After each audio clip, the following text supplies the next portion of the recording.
ባለሀብቱ ወርቁ አይተነው ቲክቶከሯን አገሯ ድረስ ኖርዌይ በመሄድ ፍርድ ቤት አስፈርዶባታል። መከራው እምቢ ካለ መከራ ይምከራው አይደለም የሚወጡ መረጃዎችና የአይን እማኞች ይገልጻሉ። በዚህ ምን ነው የተጠረጠረው? አሁን ለዚህ ልጅ ሞት አባትና እናት ባለሀብቱ ወርቁ አይተነው እጅግ በጣም ብዙዎችን ጀግና ያስባለን ተግባር አድርጓል። ተግባሩ ደግሞ ከቲክቶከር ሄለን ጋር ተያይዞ ነው። የብዙዎችን እንባ አብሷል እየተባለ ጀግንነቱ እየተወራ አለ። የአዶኒ አካውንት እንደጠፋ ብዙዎች እየተናገሩ አሉ። እውነታው ምን ይመስላል? እኔ ያጣራሁትን እነግራችኋለሁ። የዚህ አካውንት የመዘጋት ምክንያትስ የተባለው ነገር ምንድነው? በዚህ ቪዲዮ በዋነኝነት የምንመለከታቸው ናቸው።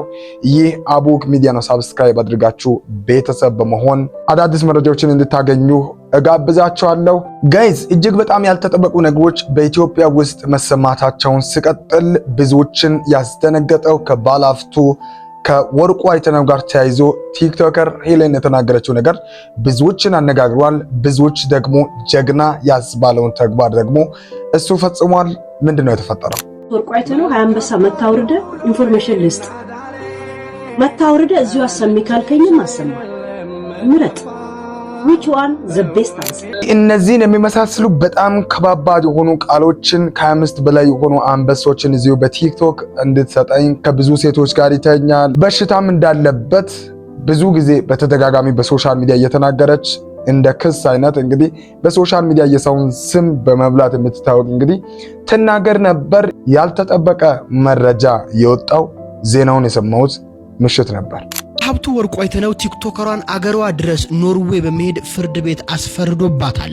ጉዳዩ በኖርዌይ የምትኖረው ሄለን ደሳለኝ አራዶ የተባለችው የምትመለከቷት ቲክቶከር ወርቁ አይተነው የበሽታ ተጠቂ ነው፣ ሴቶችን እየበከለና ወጣት ሴቶችን በርካታ ግፎችን እየፈጸመ ነው ማለት ስም ማጥፋት እንደፈጸመችበት ተገልጿል። ባለሀብቱ አቶ ወርቁ አይተነው ኖርዌይ ድረስ ያለችበት በመሄድ ፍርድ ቤት በመገተር ለጠበቃ ያወጣውን $20,000 ጨምሮ በርካታ ሺህ የኖርዌይ ፍራንክ እንድትከሰስና እንድትከፍል ማስገደዱ ነው እየተገለጸው። ስም ማጥፋት ወንጀልም አሁንም ክሱ እንደቀጠለ ነው እየተገለጸው። ምን ትላላችሁ? ብዙዎችን በሶሻል ሚዲያ እንደምታደርገው የብዙዎችን ስም እንደምታብጠለጥል ይህንንም ትልቅ ሰውን እንግዲህ ብዙዎችን ጀግና ያስባለውን ተግባር እንደምታዩት ያላነሰ ገንዘብ እንድትከፍል ጭምር ያስወሰነውን በኖርዌይ ሀገር ወዳለችበት ጭምር በመሄድ ማለት ነው ለዚህ ንግግሯ አደብ እንድትገዛ እንግዲህ ብቻ ሳይሆን እጅግ በጣም ከባድ የሆኑ ውሳኔዎችን ጭምር ማስተላለፍ የቻለ እንደሆነ ብዙዎቻችሁ እየሰማችሁ አላችሁ።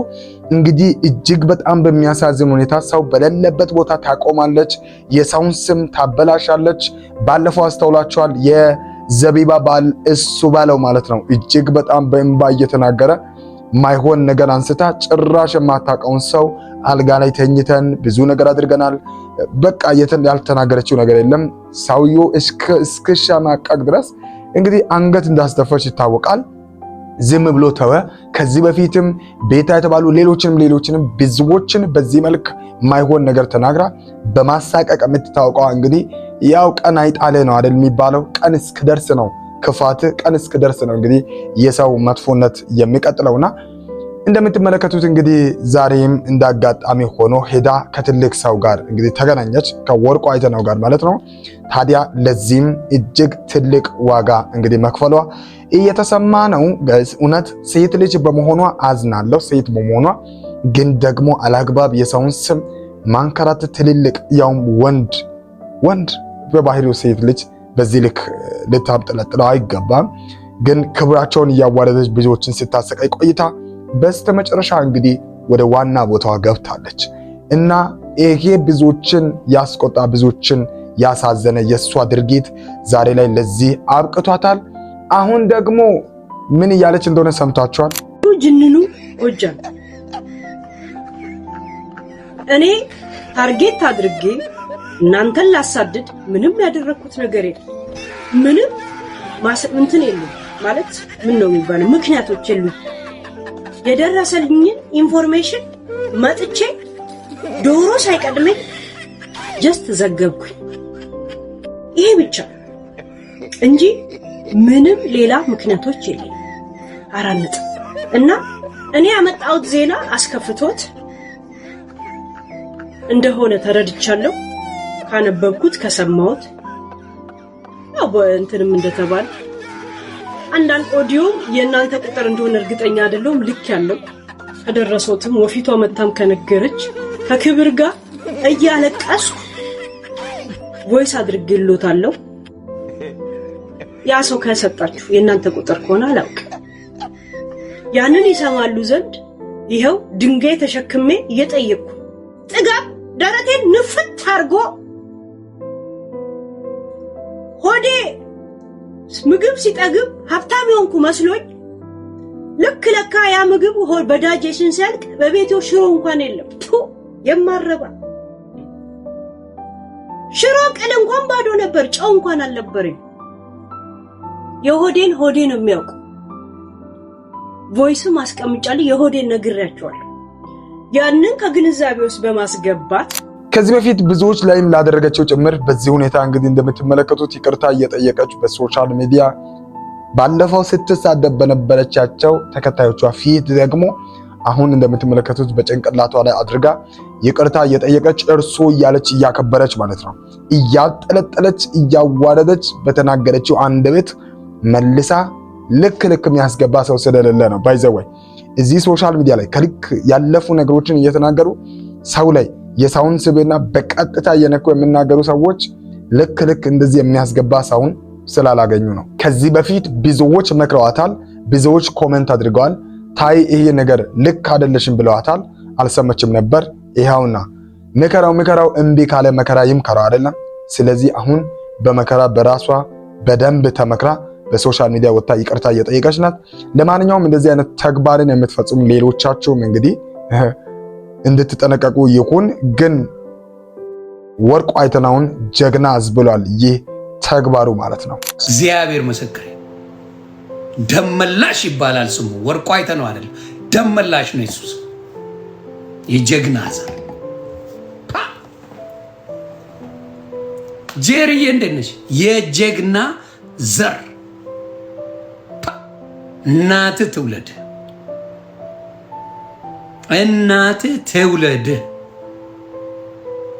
አንደኛው ምንድነው ስሙን ለማጥፋት ነው ተግባባን ስሙን ሆን ተብሎ ታርጌት ተደርጎ ፖለቲካ ጭምር ነገር አለው ብዬ ነው ማስበው ኢየሱስም ለምን መጣ ኢየሱስም ቲክታክ ላይ ለምን መጣ ረርቶ ሄደ አለቀ ይሄ ነው ታሪኩ እሱንም በሶስተኛ ሰው ነው የተገናኘ ከዛ ይችልካክ ይሄው በምትሉት መልኩ የወርቁ አይተናውን ስም ስትገቡ ተቀጠቅጧታላችሁ እስቲ ስሙን ጥሪ ነው የምትሏት እንደገባችሁ ተገባለች አይደል ነጭ ቅማል ወርቁ አይተናው ሰላም ብለውሻል ስትሉት ብዙዎች ጀግና ብለውታል ከምር ይሄንን የምናገረው አዝኜ ነው የምር በጣም ብዙ ጊዜ ብዙዎቻችሁ ልባችሁ በዚህ ሴት እንደቆሰለ ያውቃሉ ለምን የምታደርጋቸው የምትናገራቸው ኢብኒፍ ማንን ልትነካ እንደምትችል እስካይታወቅ ድረስ በጣም ከባባድ ነገሮችን በሶሻል ሚዲያ ትናገር ነበር ለዚህ ደግሞ ዋጋውን አግኝታለች ብዙዎች እንግዲህ ለወርቁ አይተናው እያጨበጨቡ ጀግና እያሉት ነው ያሉት እናንተ ምን ትላላችሁ ማን ነው ልክ ብላችሁ የምታስቡት ልክ ነው ወይስ አይደለም እስኪ ሐሳባችሁን ማጋራት የናንተው ነው ጋይስ ከኢቢኤስ ዳኒና ሉላ ጋር ተያይዞ እየተሰማ ያለው ነገር ምንድነው እስኪ ይሄ ነገር ጥሩ ነው ወይስ መጥፎ ቢሆን ትላላችሁ ወይስ ባይሆን ተመልከቱት ዳኒ ሉላ ጋር እየሄደ ልጆቿን እንደሚጎበኝ እሷንም እንደሚጎበኝ በብዙ ሰዓት ደግሞ ከተማ ላይ አብሮ እንደሚታዩ በብዙ አይነት መልኩ የሚወጡ መረጃዎችና የአይን እማኞች ይገልጻሉ። ታዲያም በዚህ ምን ነው የተጠረጠረው? ለምን ወደ ፍቅር አይገቡም? ለምን አንድ ላይ አይኖሩም? የሚሉ አንዳንድ አስተያየቶች በቴሌቪዥን ጣቢያዎች ላይ እናንተ እንዳነበባችሁና ኮሜንቶች እየተጻፉ እንደነበረ ሁላችንም የምናውቀው ጉዳይ ነው። አሁን እንደተፈራው እንደታሰበውም የሆነ ይመስላል። ቅርርባቸው እጅግ በጣም በዝቷል። እርስ በርስ የሚተሳሰቡት ነገር ከሌሎቹ ለየቅል ሆኗል።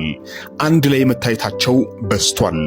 በዚህ ምክንያት ደግሞ እጅግ በጣም የተግባቡም መስለዋልም። ታዲያ ይህ ግንኙነታቸው ነው ዛሬ አድጎ ይሄንን ለሚመስል ፍሬ በቅቷል የሚሉ መረጃዎች ከዛም ከዚህም እየወጡ ያሉት። ታዲያ ይህንን ጉዳይ ለማጣራት በተቻለን መጠን የተቻሉትን ነገሮች ሁሉ አድርገን የመረጃ ምንጮችን ሁሉ ባወጣነው መሰረት እርስ በርስ ያላቸው ተግባቦት በጣም ጫፍ ይወጣ፣ እርሱም ለእርሷ ያለው ክብር እጅግ በጣም ብዙ እንደሆነ፣ እሷም ደግሞ እሱን እንደምትወደው አቅራቢያዋ ያሉ ከእርሷ ጋር የሚሰሩ ባለሙያዎች ይናገራሉ። ይሄ ነገር በደንብ የተረጋገጠ መረጃ ነው ወይ? እኔ እሱን ለማለት አይደለም ለእናንተ ይህንን መረጃ አቀረብኩላችሁ። ምክንያቱም ራሳቸው በይፋ ያልተናገሩትን ማናችንም ምንም ልንል አንችልም። ግን አንዳንድ ጊዜ ከሚታዩ ነገሮች ተነስተው ሰዎች መጠርጠር ያለ ነው። ጠርጥረው እንግዲህ ሐሳባቸውን ብዙዎች እየሰጡ ነው። እንዲሁ ደግሞ እንደተባለው ኮሜንትም ላይ በተለያዩ አጋጣሚዎች በኢቢኤስም ባሉ ፕሮግራሞቻቸው ላይ ብዙ ጊዜ እንደዚህ አይነት ኮሜንቶች ይሰጣሉ። ለምን አብረው አይሆኑም የሚባሉ ወሬዎች አሉ። ግን እነሱ በይፋ ምንም የተናገሩት ነገር የለም። በትዳር አብረን እንኖራለን የሚል ምንም የወጣ መረጃና ይፋ የተደረገ ነገር የለም። ግን ብዙዎች ይህንን ሐሳብ እየሰጡ ነው። ይህም መረጃ እንደምናገረውና እንደተመለከትኩት ከሆነ ከሰው ሰው ነው እንጂ በዋነኝነት እነሱን ታርጌት አድርጎ ከነሱ የተነሳ ሰው እርስ በርስ ሊተሳሰብ ይችላል። ሰው እርስ በርስ ጥሩ ተግባቦት ስላለው ብቻ የፍቅር ግንኙነት ጀምረዋል ወይም በፍቅር ውስጥ አሉ ማለት አይቻልም። ሰውየው ራሱ ይፋ ሲያደርግ ሁለቱ አካላት ተስማምተው ሲናገሩ ብቻ ነው መሆን ያለበት ብዬ አምናለሁ። ለማንኛውም ከነዚህ ጋዜጠኞች ጋር ተያይዞ ያለው ነገር ይሄንን ነው የሚመስለው። ምንም እነሱ ስቲል የተናገሩት ነገር ስለሌለ ምንም ማለት አንችልም። ይሄ ያለው እውነታ አሁናዊ ነው።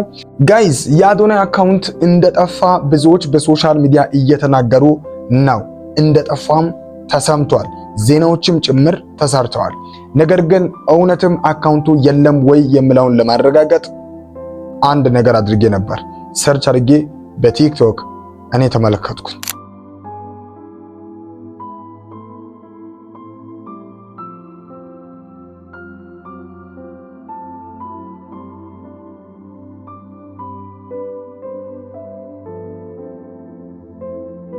ሰርች አድርጌ ራሴ ተመልክቻለሁኝ። የቲክቶክ አካውንቱ እውነቱን ለመናገር ከዚህ ውጭ በቲክቶክ ማወቅ የሚቻልበት መንገድ የለም። የጠፋውን አካውንት ማየት የምትችሉት ሰርች አድርጋችሁ ነው የምትችሉት፣ በዛ መንገድ ብቻ ነው። ስለዚህ ሁላችሁም ሰርች አድርጋችሁ እስኪዩ። ይህንን መረጃ እኛ እስካጠናቀርንበትና ይህንን መረጃ እኔ እስከሰበሰብኩበት ድረስ የቲክቶክ አካውንቱ የአዶናይ ኦልሞስት ወደ 5.9 ሚሊዮን ተከታዮች የነበሩት 6ም ገብቶ የነበረ አሁን ላይ የለም። ለጊዜው ራሱን እሱም ለመደበቅ ፈልጎ ወይም ነገሮች እስኪረጋጉ ፈልጎ ሜቢ አካውንቱን ሊሚት አድርጎት ሊሆን ይችላል። ለማንኛውም ከዚህ ጋር ተያይዞ አካውንቱን ሊመለስ ይችላል። ምናልባት አሁንም እኛ ላይ ድራማ እየተሰራብን ካልሆነ አካውንቱ ምንም ችግር የለውም የሚመለስ ነው የሚመስለው። የባለሙያ እገዛ ያስፈልገዋል እንጂ ይመለሳል የሚል ነው። ወላጆች ልጆች እንደሞቱ ምክንያት ከሆኑ የወላጅ መኖር ጥቅሙ ምንድን ነው? አሁን ለዚህ ልጅ ሞት አባትና እናት ሰበብ ናቸው ቢባል ማን ያምናል? በምስሉ ላይ የምትመለከቷት ወጣት ቅርቡ ልትፈተን ያለች ተማሪ ናት። ትላንት ምሽት መረጃውን ስመለከት በጣም ነው ያዘንኩት። በተለይ የዚህ ልጅ ሞት ለብዙ እናትና አባቶች ትምህርት ነው የሚሆነው። ይህች እህታችን እንግዲህ የሞተችው ምንም ነገር ሆነ አይደለም። አባትና እናቷ ሲጨቃጨቁ ስትመለከት ምርር ባላት ሰዓት በስተመጨረሻ ራሷን አጠፋች የሚል መረጃ ወጥቶ ተመለከትኩኝ። እንግዲህ እናትና አባቶች እባካችሁ በተለይ ልጆች ፊት ምንም አይነት ጭቅጭቅ፣ ክርክር አታድርጉ። ምክንያቱም እናንተ በተከራከራችሁና በተጨቃጨቃችሁ ቁጥር ሕፃን ልጅ ትልቅ ሰው ላይም ሕፃን ልጅ ነበር ድሮ የምናውቀው፣ አሁን በትልቁም ዞሯል። ትልቁ ራሱ የእናንተን መጨቃጨቅና የእናንተን እንደዚህ መሆን በቃ ውስጡ ስሜቱ ይጎዳል። ስለዚህ እሷ ሞተች፣ አረፈች። እናንተ አሁን ምን ትሆኑታላችሁ? በእኛ ምክንያት እኮ ነው ልጃችን የሞተችው እያላችሁ በቁማችሁ ነው የሚገላችሁ። በጣም ነው የሚያሳዝነው። ስለዚህ በተቻላችሁ መጠን ወላጆች ልጆቻችሁ ፊት ምንም አይነት ጭቅጭቅና ንግግር አታደርጉ። የሆነ ነገር እንኳን ቢፈጠር ወጣ ብላችሁ ወይንም ልጃችሁ እስከሚወጣ ጠብቃችሁ የፈለጋችሁትን ተደራረጉ። ምክንያቱም እናትና አባት ማለት ባልና ሚስት ደግሞ የ10 ሳንቲም ገጽታዎች ናቸው። ብቻቸውን ይፈለጉ ይሆኑ፣ ነገር ግን ልጆች ስር እንደዚህ ስታደርጉ ትልቅ የሆነ ነገር ስለምትፈጥሩ አደራ ለማለት ያክል ወዳለሁኝ። እንግዲህ ለእናንተ መጽናናትን እመኛለሁ። ይህ የብዙ ቤት ሐዘን ስለሆነ ብዙ ሕፃናት በእንባ መሃል እንዳሉ ልብ ብላችሁ አስተውላችሁ ስንቶቻችሁ እንደምታውቁ አላውቅም። ግን በኢትዮጵያ ውስጥ ብዙ ቤት ውስጥ ባልና ሚስት ስሜታቸውን የሚገላለጹበት፣ የሚሰዳደቡበት፣ የሚጣሉበት መንገድ የልጆችን አእምሮ ዲሞራላይዝድ አድርጎ ሞተው ነው ያሉት ብዙ ሕፃናት በኢትዮጵያ ውስጥ። ይሄንን ልብ ብላችሁ ስሙ። ብዙዎች ጠብቁ። ከዚህም በኋላ ብዙ ወላጆች ከእውቀት ነፃ ስለሆኑ እነሱ በሚያደርጉት ተልካሻ መጥፎ በሆነ ተግባር ልጆች ራሳቸውን እያጠፉ ነው። ይሄ ነገም የሚቀጥል ነው የሚመስለኝ ካላስተዋልንና ልብ ካላለን። አስተውላችኋል? ጭቅጭቅ እንዴት እንደሚከብድ፣ እንዴት ሲሰዳደቡ እንዴት እንደሚያስጠላ። ኖት ኦንሊ እነሱ ብዙ ቤቶች በዚህ ምክንያት ልናወጡ ነገም እንዳሉ ነው የሚሰማኝ። ምክንያቱም ሲጀመር ተዋደን የምንጋባበት ራሱ መሰረቱ በፍቅር ነው ወይ የሚል አንድ ጥያቄ ነው። በእነዚህ ሰዎች ደግሞ በፍቅር እስካልተጋቡ ድረስ ብዙ ነገሮች ማላቸው ይፈጠራል። በዛ ምክንያት ብዙ እየተሰማ ብዙ ሐዘን፣ ብዙ የሚያስለቅሱ ነገሮች እየታዩ ብዙዎች ራሳቸውን ማጥፋታቸው፣ ብዙ ጭንቀት ያለበት ወጣትና ልጅ ራሱን አሁንም ማጥፋቱ ምቀር አይመስለኝም። ለማንኛውም አንዱ በሶሻል ሚዲያ ሰሞኑን መነጋገሪያ ነበር። ተማሪ የ8ኛ ክፍል ሚኒስትሪ ልትፈተን ጊዜው ደርሶ ያለ የነሱ ጭቅጭቅ አንገብግቧት ከነሱ ጭቅጭቅ ለመገላገል ራሷን አጥፍታለች። አሳዛኝ ነው በጣም። ይህ ብዙ ቤትን ያንኳኳ ያለ ብዙ ህፃናት ከነሱ ጭቅጭቅ ብለው ራሳቸውን ለማጥፋት ዛሬም ገመድ እያዘጋጁ እንደሆነ የብዙ ወላጅ ቤተሰብ ይህንን ይወቅልኝ። እጅግ በጣም የሚያሳዝን ልብ የሚሰብር። ለማንኛውም ለእናንተ አሁንም መጽናናቱን ይስጣችሁ። አሳዛኝ ነበር። ለማንኛውም ከሰሞኑን መነጋገር የነበሩ በሶሻል ሚዲያ እነዚህ እውነቶች ነበሩ። ይህንን መረጃ ሼር አድርጉ፣ ለብዙዎች ይጠቅማል ብዬ ስለማስብ ወዳችኋለሁ። በሌላ መረጃ እስክንገናኝ ሰላም።